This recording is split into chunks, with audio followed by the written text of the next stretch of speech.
And in the meantime, Rahul Gandhi says the Congress needs to learn from the Aam Aadmi Party, to which Arvind Kejriwal just told me we do not need a certificate, a character certificate from Rahul Gandhi.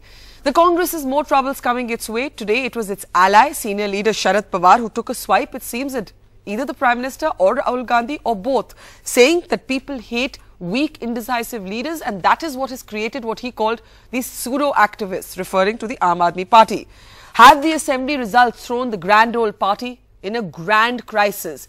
And for the BJP is the question this, that if the BJP is not the automatic alternative to the Congress party, then is it time to look at Kejriwal being a challenger to Narendra Modi rather than Rahul Gandhi? Let's introduce our guest straight away. With me in the studio, Digvijaya Singh, the ever outspoken senior leader of the Congress party. Also with me in the studio, Piyush Goyal, senior leader of the BJP. With me in the studio, Kiran Bedi. She's somebody who was associated with Arvind Kejriwal when they were Team Anna and not Team Arvind, and has been saying on Twitter, by the way, that the Aam Aadmi Party and the BJP need to come together on a common minimum program.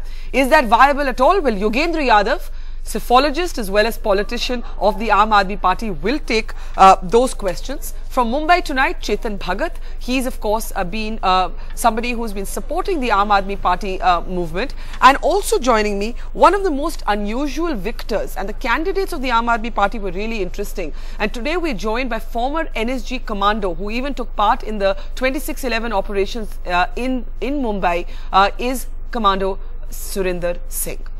And I'd like to start with you, Digvijaya Singh.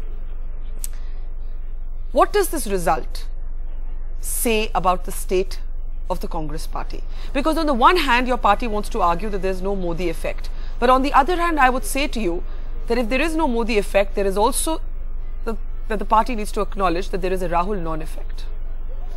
First of all, I must compliment Mr. Arvind Kejriwal and the courage that he showed in entering the political field as such. In fact, I was the one who had that time when they were, of course, agitating with Anna Hazare. I requested them that they should come in the electoral field rather than agitating outside. And he took the courage and formed the political party, and there you have, he has successfully made his presence felt. And I think this is a good sign for Indian democracy. All those people who had become cynical about politics and politicians, here is an opening, that here is a man who took the courage of I'm so surprised to hear you say this. Yes. Because may I, because you haven't answered my question about Rahul Gandhi, but since you have complimented Arvind Kejriwal so graciously and Yogendra Yadav is there, and the words have a way of coming back to bite us all. That includes me, it includes you. Yes. In October 2012, and I want to bring this graphic up, Digvijaya Singh, because you are among the more outspoken people of your party, you called Arvind Kejriwal a megalomaniac with scant regard for democracy. In 2012 November, you said Kejriwal is like Rakhi Sawant. Both try and expose with no substance, and I'm a great fan of Rakhi Sawant. This is not me, this is you. I'm a great fan of Rakhi Sawant. Absolutely. This is before he started this political party. 1 minute. Then you say, and this is the one that's really going to bite you, let Kejriwal first get elected as member of parliament or MLA or even municipal corporator. Yeah. Are you feeling embarrassed about having said not these at all. things? Not at all. This is what I'm saying. I admire his courage that he... What about the things you said? No, this is what I thought when he was not coming into politics. Do you regret these comments? No, I don't regret. It was made at the time when he was agitating without coming into the electoral politics.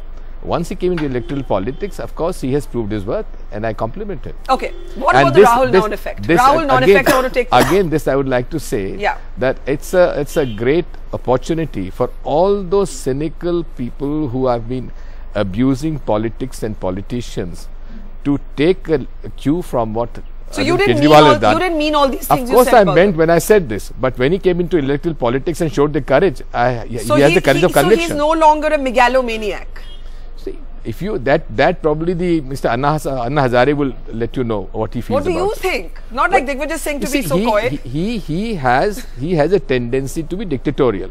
That it is there. Okay, Piyush, give me a second, because I think I must get Yogendra to respond to Digvijaya Singh now saying that this is a great moment of idealism. Yogendra, are you pleasantly surprised, because Mr. Digvijaya Singh has been one of the most trenchant critics of the Aam Aadmi Party and the Anna movement? Well, I'm surprised you could say that. But honestly, I'm not interested in digging up whatever he said in the past. The whole world has known what Mr. Digvijaya Singh's opinions were. Yeah. And if he says this today, probably he got a cue from Mr. Rahul Gandhi yesterday, or maybe his own opinions have changed. Whatever. I'm interested in what he says today. And if that is their opinion, I think it also reflects something that he may not have said, that these people entering politics also reflect something of idealism, honesty. I think those remarks were missing from Mr. Digvijaya Singh's statements, but I'm sure he implied that. Digvijaya Singh, you did imply that this is... Well, let him be here for about another few years, then we'll talk about it. This seems to be the running theme, Piyush Goyal, that is coming from all the, if I can say, mainstream political parties. But today, the Aam Aadmi Party, with the numbers it has in the Delhi Assembly, must be regarded also as no longer the outsider. It must be regarded as a mainstream political party. Yet, Arun Jaitley today is describing, is asking, is this a freak phenomenon? This is what Arun Jaitley is writing in his Facebook blog. And he's ending by saying that the Aam Aadmi Party strategy is to avoid power rather than be in a position to implement the unimplementable. Are both of you, both your parties, in denial about the fact that India seems ready for a new kind of politics? Well, at the outset, I must compliment Mr. Singh, Commando Singh, who has won the election. Yeah. Certainly, I come from Mumbai and my city owes a debt of gratitude to him. He served in the NSG when there was the operation going on in Mumbai. And I believe he was also injured in that operation. So my compliments to him on that, on the election victory. Yeah. And I'm glad, as Digvijay ji said, that some people from the outside world, who always look down with disdain on politics, are coming in. In fact, on every speech I have made, at least in the last 5 or 7 years, and I speak on a lot of intellectual forums, a lot of social forums, I have appealed to the people that politics is like a computer. It's garbage in, garbage out. So unless some good people come into politics, it won't improve. So I must ask you as well. Yeah, sure. But the situation today is that India is in a crisis. A crisis created largely by the government today at the center. Many of the state governments have failed to deliver. We have seen these 4 elections. If you see the big picture, out of 589 seats, the BJP alone has won 407, which is a hit rate of 70%.